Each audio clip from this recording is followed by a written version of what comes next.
It was a very ambitious project to take on, but I think we've managed to do something really good. I'm looking forward to people seeing it.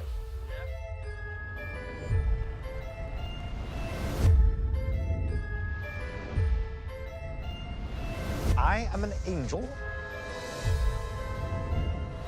Hi, Michael. Congrats to the show. First of all, can you describe your character? What kind of angel or immortal is he, and what attracted you to play this character? Well, I play Aziraphale, who is an angel who's been on Earth since the Garden of Eden. He's a very self-respecting angel. He feels that he's very much in the right. He knows what's right and wrong, and he's on the right side. But over the millennia that he spends on Earth, he starts to kind of fall in love with the world and people.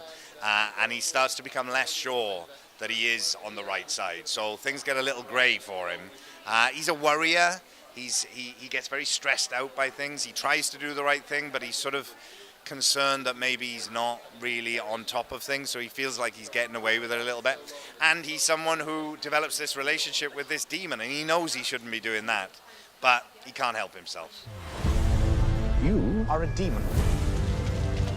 Tell me, have you got some similarities with your personality, with your character? I suppose I have to hope I don't have too many similarities, as he's a demon from the pits of hell. But actually, he's not all bad, Crowley. He's been amongst humans for several millennia now, and I think that's certainly softened him. I think he's very keen on the human race and very worried that they might be obliterated, and therefore it sets out to avert the apocalypse. But I was attracted to it because I read the script and thought, this is great. These are great characters. It's beautifully written. It's a fantastic, mind-bending story.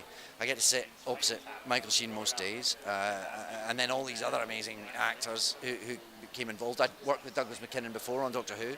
I knew that would be a joyous experience. So there was sort of nothing that would encourage me to say no. It was a bit of a no-brainer, really, for me. We're hereditary enemies. Get thee behind me, foul fiend. After you. And have you read the book before? Because I talked to Neil and he said he had you especially in mind the whole time. Wow, that's lovely. Yeah, I was at drama school when the book came out, and a friend of mine at drama school about a few months before had said, "Do you read comic books?" And I said, "No, not really." And so he gave me these comic books, and he gave me Watchmen and Swamp Thing and V for Vendetta and Sandman, which was Neil's amazing series of comic books. And so I started to get to know Neil's work through that. And then when the book came out and I saw Neil's name was on it, I read the book. And so it's been, that's like nearly 30 years ago now. And so then I got to know Neil and we became friends. And so when he started writing the scripts, he would send them to me and I'd read them, the early drafts of it. So it was really exciting to be part of the development of the whole thing. And to be part of it now and to have worked with Neil every day on the set has just been a real dream job. It's a huge honor to meet you. I'm a big fan of your books. Really, really. I am asking me, you also wrote the book with Terry Pratchett, and now you're a showrunner at this project. Can you tell me the challenges of being a showrunner at your own? Well, the joy of being a showrunner is you're not in the position you're normally in when you're a writer, where you write the script and you hand it over and other people do things to it. And then you turn up and you go, why did they cut that? Why did they change that? What's going on? In this, if anything is cut or changed, it's because I said yes, and I cut it or I changed it. So from that perspective, that's the joy of being a showrunner, being able to go, no, I'm casting that person. No, I want this thing to happen. The pain of being a showrunner is you spend months and months and months while something's being shot. You spend months and months and months working with the director on all of the post-production. You're there in the sound mix. You're there in the special effects stuff. You're there at the graphics. You're there at the edit. And it would be so much fun to just go off and do something else. And we've lost the Antichrist. We have to work together. We have nothing whatsoever in common. I don't even like you. You do. And can you describe your relationship to Michael's character, the angel? Well, yes, I'm the devil, Michael is the angel. We've both been on Earth forever. We first meet them, in fact, in the Garden of Eden. And they've known each other over these thousands and thousands and thousands of years. They've come to develop an understanding. Really, they're from diametrically opposed ideologies. They shouldn't get on. But they kind of like each other, and they also recognize that they can make life easier for each other. They can, well, you know, what's the point of sending an angel and a devil somewhere if all they're going to do is cancel each other out?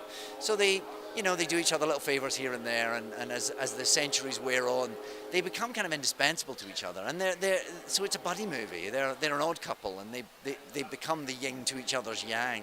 They kind of complete each other. And the joy for me was that I got to do that with Michael Sheen, who's an actor that I've always admired and a human being who I like hugely. If we don't find it, it'll be the war to end everything. Adam, where are we going? The end of the world. It's not far. The Earth isn't going to just end itself. What attracted me to it was the novel. I had read the novel some years ago, and to work with not only David and Michael, but to work with Neil Gaiman was a really great opportunity. My character doesn't really exist. He's spoken of in the book, but they fleshed it out over the course of this 6 episodes. So, The 4 horsemen of the apocalypse are being summoned: war, pollution, famine, death. Who exactly summons them? Not my department. The end of the world starts here. You don't get tornadoes in England! We do it today! The boy is coming into his power. You sure? Would I lie to you? You're a demon, that's what you do. And they start to have an agreement over time where, you know, there's no point in us both going to the same place, for you to corrupt people and me to try and get them to, you know, to get better. If we're both going to say, why don't you do it? You do both jobs, and then I'll do both jobs. And so they kind of get this agreement, and they start to become friends, an unlikely odd couple. But then they have to try and save the world because they've sort of fallen in love with the world. They don't want it to end. So it's a really lovely setup, a really nice premise to explore. And can you tell me what is your fascination in supernatural stories like Doctor Who, like Omens? You played so many characters in fictional worlds. I suppose one of the joys of it is that it's a slightly heightened world, isn't it? And that's fun. It's part of that. One of the joys of being an actor is that make-believe world that you enter into.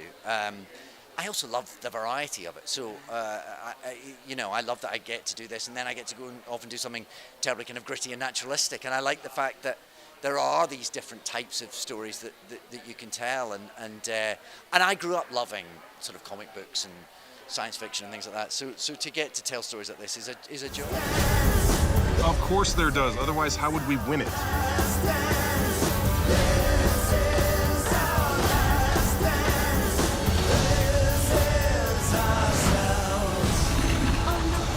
Last great battle between heaven and hell.